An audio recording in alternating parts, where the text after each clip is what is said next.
So that's exactly what I did. I said, I'm going to lock in on self-love.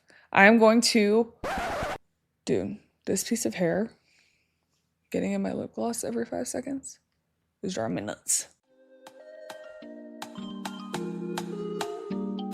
This is the BS4 podcast, and I'm your host, Bria Villa.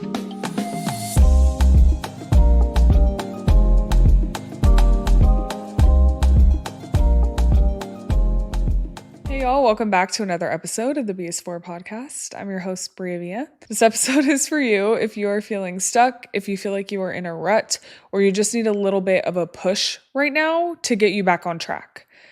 I definitely needed that not too long ago. I had gotten back from traveling and I just felt so stuck. I felt like I was in a rut. It was hard for me to get back to the regularity of my routine. I was just feeling so unmotivated. I was getting a full night's rest every night and still waking up tired every day. Nothing was appealing to me. I just felt like I was dragging and needed something to push me to get back on track, to get in a routine, and to start to feel better about myself, because honestly, I wasn't feeling great. And so this challenge that I made up and set for myself helped not only get me on the right track, but helped propel me into my next chapter. And I'm feeling so much better since I started this challenge. So today, the B is for bring it on, bring on the challenge, bring something on that is going to feel a little bit difficult, but is going to push you in the way that you need to be pushed right now, because this definitely pushed me. You heard an episode recently where I talked about how to get unstuck. And I shared a little bit in that episode that I'm doing a 21-day challenge and that I'd let you know how it went. Well, baby, I did it. I did the 21-day challenge. It is completed. And I'm so excited to share it with you because it definitely not only pushed me in the 21 days, but now I kept habits that I started in those 21 days, and they're just becoming a staple in my life. So let's talk about my 21-day self-love lock-in challenge. I named it the self-love lock-in challenge because I have to give everything a name. And I was like, if I'm creating a challenge, I want to give it a name. And so self-love was a big part of it. I wanted to honor my word to myself. I think sometimes that's something I struggle with, if I'm being honest. I'll tell myself that I'm going to do something for me, and then I end up not doing it. And every time that you let yourself down, you start to lose trust in yourself. In the same way that if somebody lets you down consistently, you start to lose trust in them. It's the same thing with me or with yourself. And it's not because I don't want to keep my word to myself. It's because there are things that I end up prioritizing more than myself, which is not good. For example, as a recovering people pleaser, yes, a recovering people pleaser, emphasis on recovering, I would learn that someone in my life needed something or wants something from me, and I would prioritize the thing that they need over the thing that I committed to myself. And so I really wanted to keep my word to myself and do things that I know are going to make me feel good, that are going to be better for me, that are going to get me aligned first. It doesn't mean that I can't do the things for other people. It just means that if I'm going to do things for other people, I have to prioritize myself first, and then I can get to that. So self-love is super big for me. I think everybody wants to work on self-love, or feels like they need to work on self-love. And so I wanted to be really adamant about that and keep my word to myself. So that's the first aspect of the name. The second aspect is lock in, because honey, it is time to lock the fuck in. Okay? You got to lock the fuck in. If you are feeling stuck, if you feel like you need a little bit of a push, then honey, you got to lock in. It's not going to just happen for you. You can't just expect somebody to do the work for you. You got to lock in. So that's exactly what I did. I said, I'm going to lock in on self-love. I'm going to lock in on the commitments that I made to myself. So hence why I called it the self-love lock-in challenge. The self-love lock-in challenge is a 21-day challenge. There are 5 things that you have to commit to that are non-negotiable, and I'm going to walk you through each step. Step 1 of the 21-day self-love lock-in challenge is no sweets. Got to give up sweets, have to let them go. Give yourself a break from sugar, okay? I know it's hard, but trust me on this. Second thing of the challenge is 5 days of movement, 2 rest days, non-negotiable. I think it's important that you set aside time to rest because you need rest in order to be able to grow, okay? So it also gives you permission to rest, because sometimes we don't give ourselves that space. So that way, okay, 5 days I'm for sure working out, 2 days I know I'm going to rest, and you plan around that. And probably the hardest thing, but third thing, is waking up an hour earlier than you're supposed to. If you wake up at 6, usually, then you got to wake up at 5. If you wake up at 10, usually, I don't know how you do that. Good for you. Congratulations. That is hard. I could never do that. I wish I could do that. But if you wake up at 10, usually you got to wake up at 9. You have to wake up an hour earlier to spend intentional time with yourself. No technology, no phone, no iPad, no screens, nothing. Just you with you. How I spent it is I would wake up, meditate, journal, pray for that first hour without touching my phone. You can do whatever feels right to you. If you're not someone who prays or not someone who meditates, then totally fine. But just spend that first hour of your day being really intentional with yourself, whether that's making yourself breakfast or getting laundry done, something for you in the morning. Make sure that you do that first thing without touching your phone, okay? Fourth thing is in the 21 days, you have to take yourself on 3 solo dates. You have to go out of your way to make sure that you take yourself on a date. And the 3 solo dates don't have to be something that you are spending money on. Like sometimes going for a long walk by yourself or sitting in a park by yourself is a solo date. So make sure that you give yourself the space to do that, but you have to take yourself on 3. Non-negotiable. And then the last thing that's a part of this challenge is you have to choose a reward that you give yourself by the end of it. But you have to select it on the front end. You have to give yourself something that you have earned. Once you've done the 21 days, once you've actually made all the commitments to yourself and followed through with it, there is one thing at the end that you have to reward yourself with because you just worked so hard. But don't wait to figure out what that reward is. Do it. Like set it on the front end. That way you have something to look forward to once you complete it. So that's the 5 steps of the 21-day self-love lock-in challenge. And let me tell you how it went for me. So the no sweets thing was not super hard. I've done that before.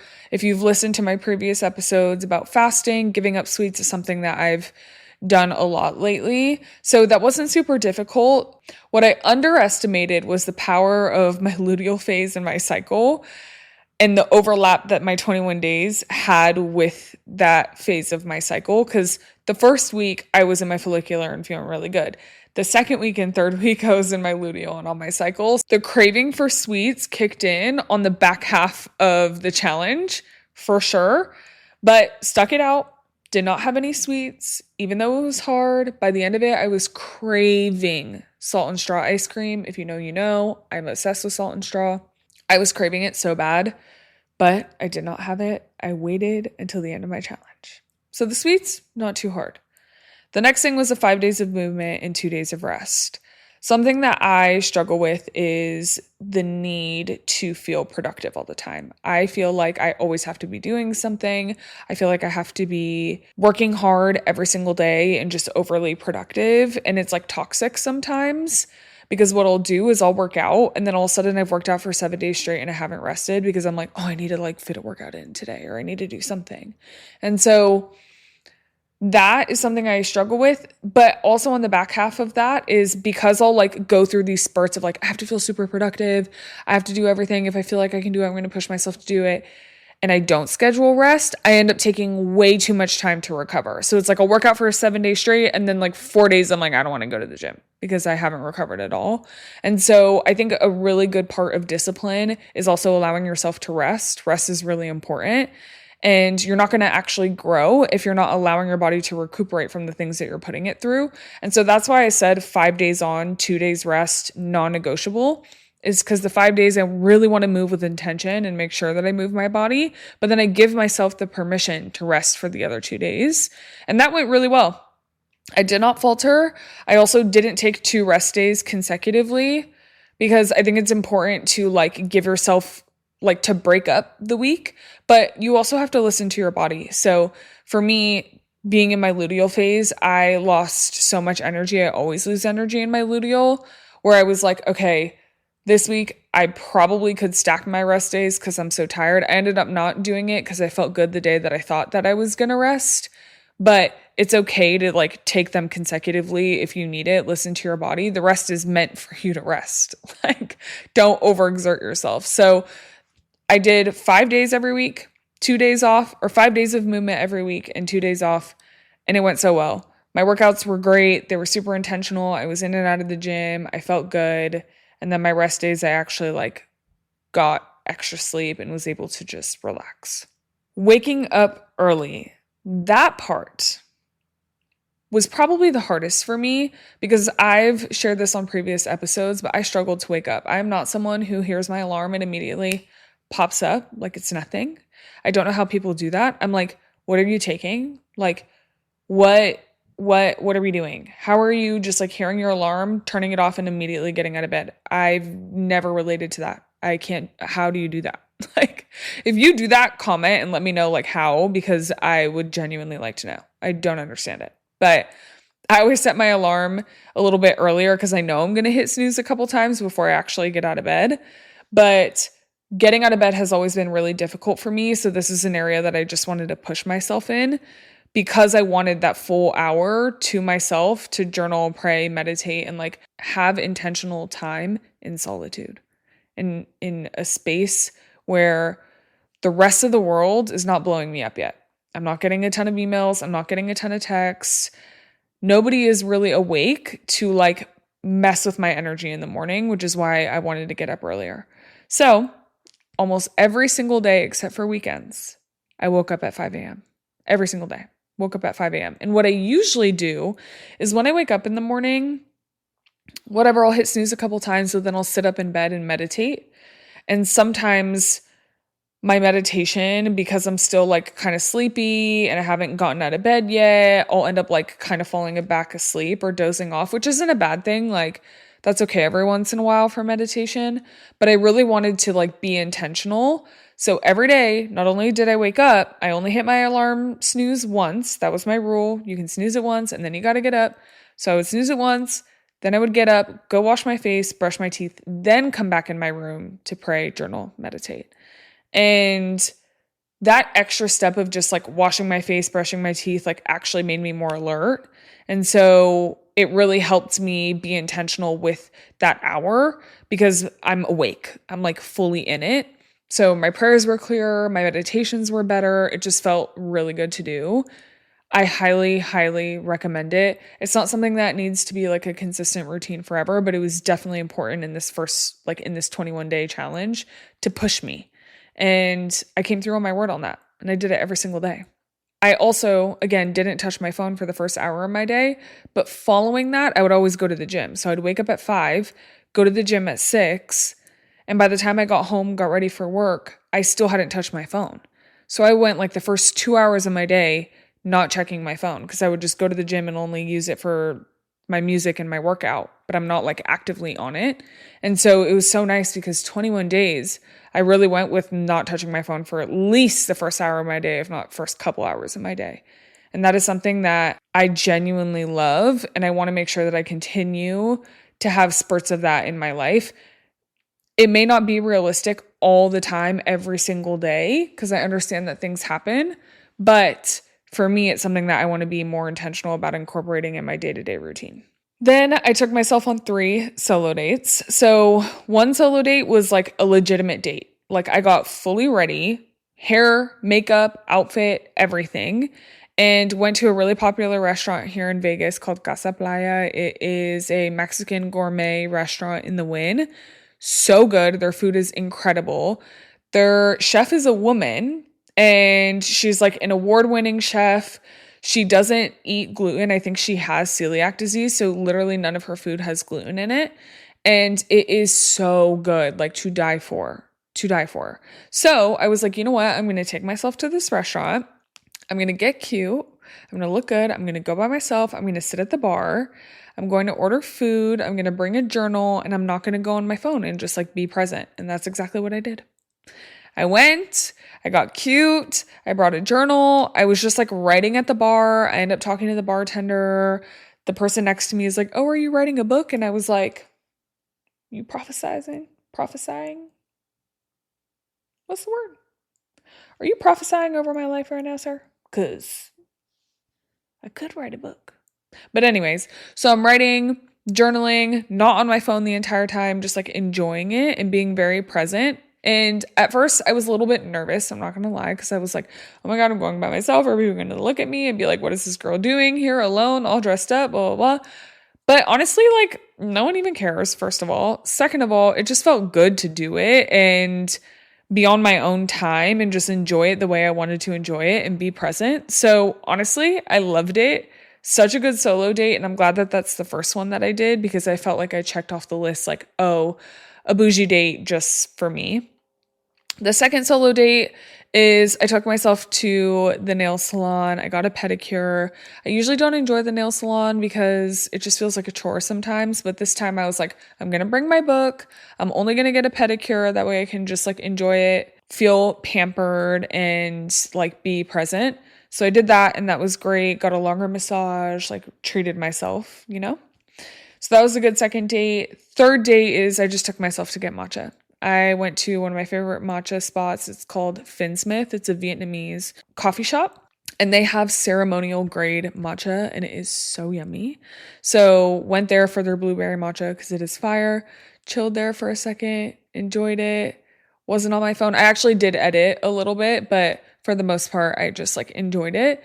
And those are my 3 solo dates, and it was amazing.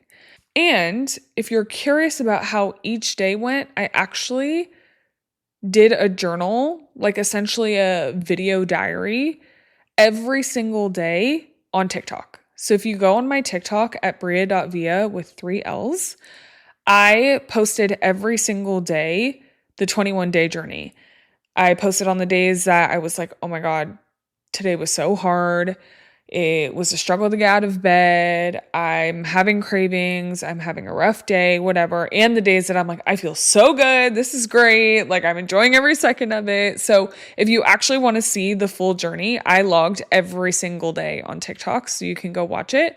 I also wanted to share it on TikTok because I felt like it would hold me accountable to doing all the things. That way I can video log it at the end of the day and just like know that I've also completed it and be proud of the things that I did each day. Because sometimes you get through a whole day, you're so productive, you forget all the good things that you did and like what to be proud of. So I did that. And then I also shared the journal prompts that I was using and writing about, because I was like, oh, if somebody else wants to do this challenge, like they can use the journal prompts that I had. So that was really cool because I can go back and like look on any of those moments if I need to get like back in the swing of things and be like, oh, okay, like I can do this. Like I can do this. And what makes it even better, and this wasn't even my intention, but I'm so glad that it worked out that way, is other people were like, oh my God, I'm going to do this challenge. Like I want to use this, specifically women. And there's a woman, her name is Angie. She is in Dallas, Texas, and she's a registered nurse. And literally today she posted that she tried doing this 21-day self-love lock-in challenge in August. And she got to about day 13 and she kind of fell off, which it's okay. You're not going to be good at everything the first time you try it. That is the point of trying. Like you build confidence in yourself. When you try, you fail, you try again. So Angie, keep going, girl. But today she actually posted saying that she's trying the challenge again, and she tagged me to like hold herself accountable, and she's going to film every day, and I absolutely love it. So I have to show y'all what she said. Figuring out this thing called failed miserably, and I want to try it again and actually put effort into it. So the creator, and I'll tag her page because her vibe is immaculate. Like I went to her page, and if we were friends, I feel like we would hit it off. We would. But her name is bria.villa, and I'll make sure to link it down below. She came up with the self-love lock-in challenge. So I'm going to read off what the rules she came up with, and then I'll put my input in because we live 2 very different lifestyles. Fair. So I have to tweak it to what will help me be successful. For sure. And do what works for you. I guess basically I can't do it the same. I tried and I failed.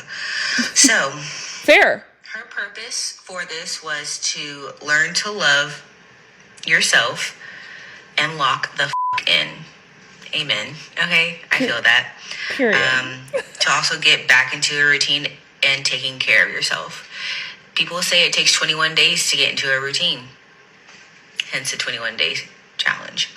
So the rules and regulations. Wake up. So you heard all the rules and regulations, but Angie, I am literally rooting for you. You are going to do great. I know that you're going to crush this challenge. I'm so excited for you. And if anyone else wants to try the challenge, I highly recommend make sure that you tag 21 day self-love lock-in challenge. If you go to my TikTok, you'll see like all the hashtags that I created for the challenge, so you can reuse those.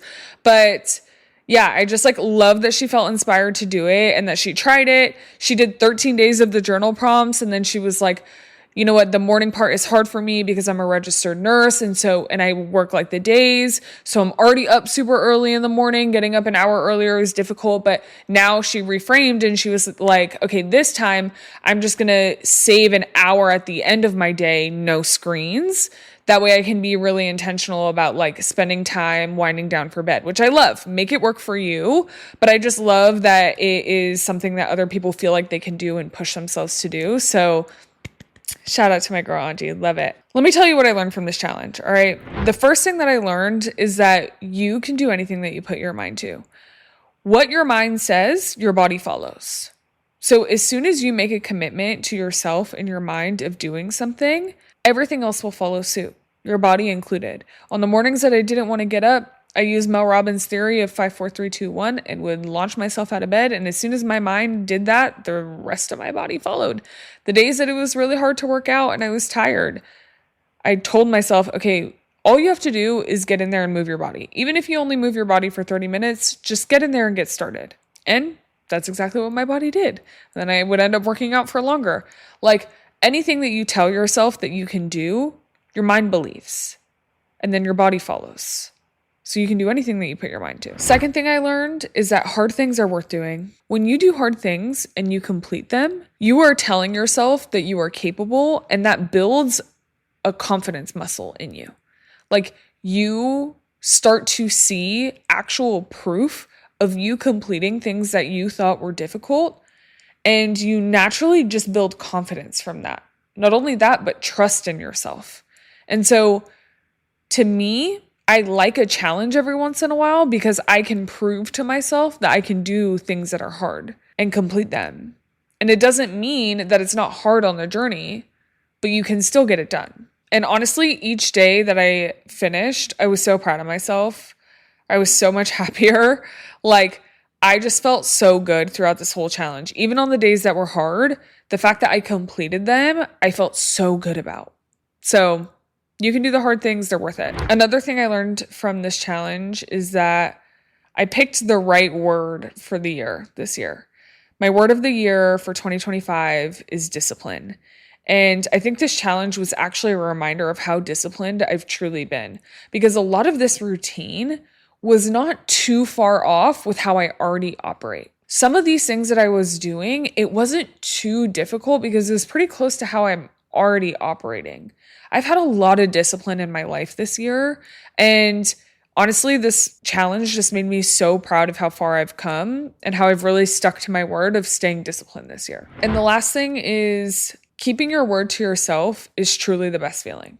Like saying you're going to do something and then following through and doing it for you is like immeasurable against anything else. Like it feels so good. It feels so good. Like I'm not going to lie.